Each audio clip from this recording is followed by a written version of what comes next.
Bonjour à tous, j'espère que vous allez bien en cette deuxième semaine de l'Avent.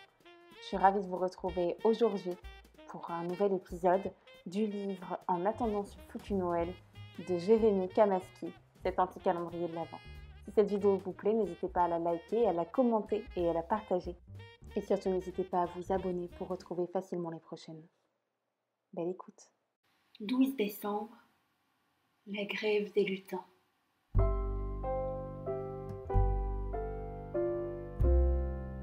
Au pôle Nord, comme chaque année, le Père Noël s'est préparé pour sa grande tournée annuelle. Il était en train de vérifier son budget et son chiffre d'affaires prévisionnel avant de comprendre que quelque chose clochait. Il se leva de son siège pour s'avancer devant l'énorme baie vitrée de son bureau qui donnait sur l'intérieur de son usine. « Non mais punaise, qu'est-ce qui se passe ?» meugla le vieil homme vêtu de rouge. L'usine est au point mort. « Monsieur ?» C'était l'assistant personnel du Père Noël. Il venait d'entrer sans frapper. Il avait le souffle court après avoir couru les 5 étages par l'escalier, mais réussit à dire « Ils vont recommencer. »« Mais ce n'est pas possible !» tempêta le vieux barbu. « Quand est-ce qu'ils vont arrêter de me les briser? On a une affaire à faire tourner. Là, c'est l'enfer avec ces continuels bras de fer. Ils veulent que vous descendiez. »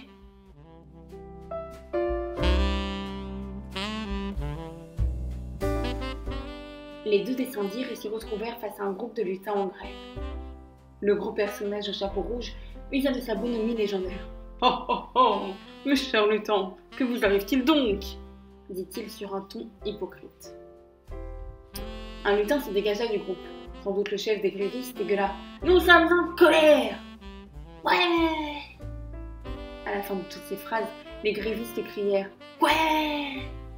Nous travaillons toute l'année pour les enfants du monde entier, pour leurs jugements par milliers, et ne voilà-t-il pas que vous voulez nous sucrer nos congés payés? Mais vous avez déjà 2 jours de congés par an, je ne vois pas ce qu'il vous faut de plus.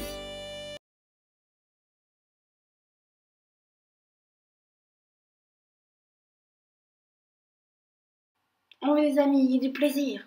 Pardon? Dit l'homme à la barbe blanche, surpris. Où avez-vous entendu ça? À la télé, dirent-ils poussant cœur.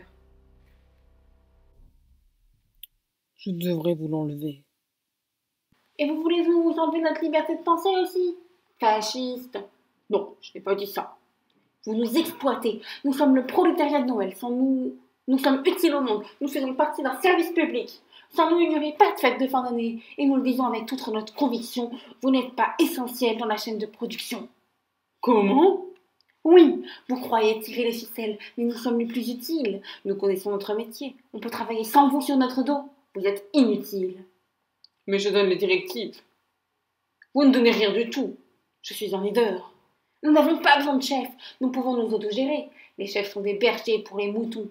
Nous sommes unis. Nous sommes un groupe de bergers et vous n'êtes rien. Je distribue des cadeaux. Et sans moi, pas de distribution.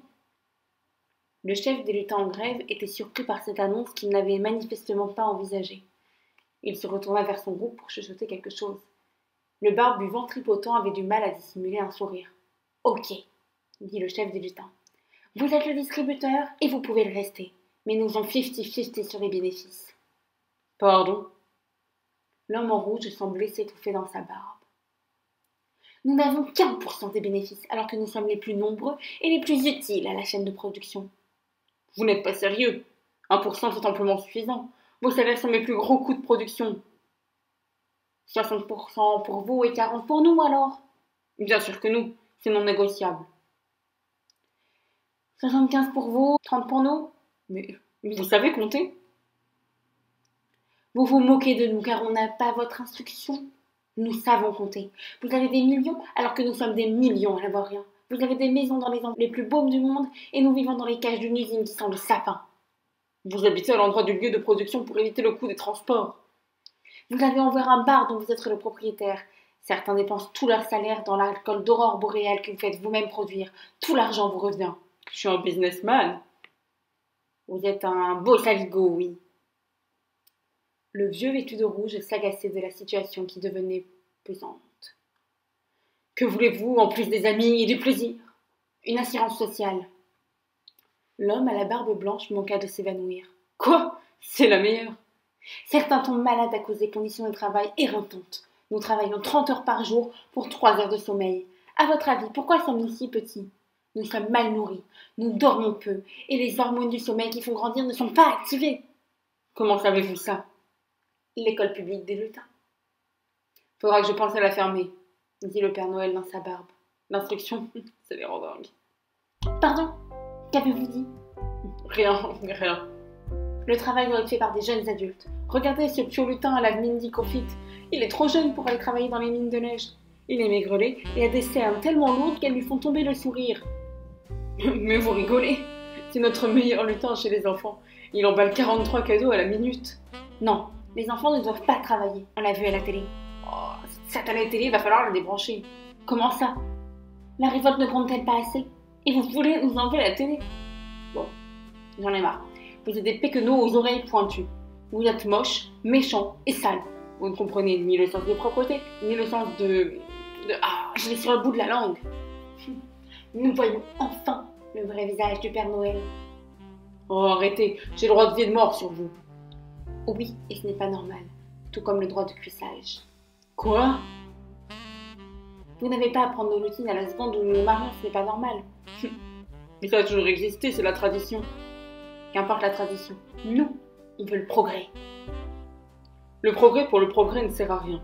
Enlever le droit de cuissage, c'est comme faire fi du droit naturel qui nous gouverne. Faire fi? Oh, dit le Père Noël irrité. Vous m'énervez avec votre instruction sélective. Le vieil homme rouge réfléchit puis dit. Bon, je garde le droit de cuissage, mais je vous offre 20% des bénéfices. Et vous aurez le droit à tout ce que vous avez mentionné comme revendication, même les amis et les plaisirs.